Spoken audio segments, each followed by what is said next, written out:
ल गाइज हामी चाहिँ अहिले यो 2042 साल 50 सालमा बगाएको ठुटे पुलमाथि भएको बेली ब्रिजमा छौँ। यहाँबाट चाहिँ यहाँ मलेखु खोला यसरी बगिरहेछ। माछा खानलाई बकुला पनि पानीमा हैन पुरेर बसिरहेछ। यहाँ माछा खानलाई बकुलाहरू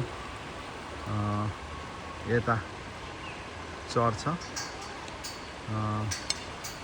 यता बेनिया जोराङ गाउँपालिका वडा नम्बर 3 मा रहेको यो गाउँ।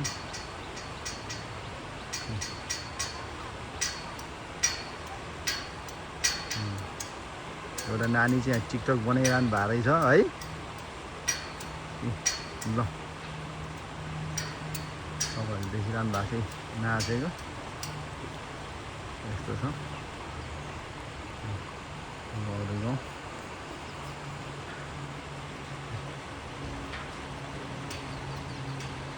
यहाँ माथि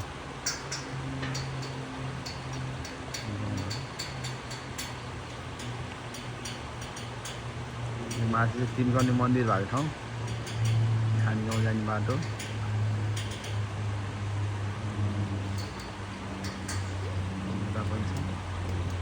यो चाहिँ रिचोक डाँडा होइन, रिचोक डाँडा।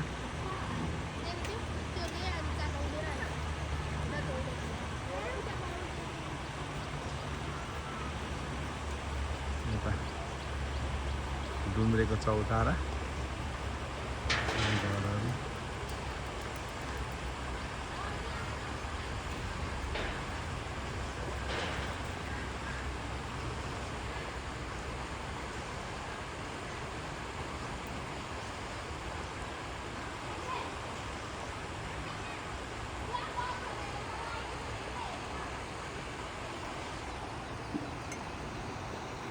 यो चाहिँ मलेखु बजार,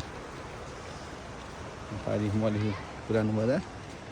मलेखु बजारको पछाडिको भाग हैन, यो नयाँ पुल। यो पछाडि देखिरहेको भद्रकाली मन्दिर र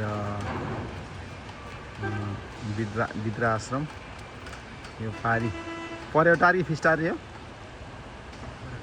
पर्यवतार।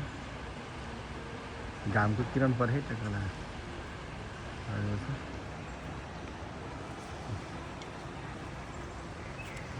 यो माथि गाउँ।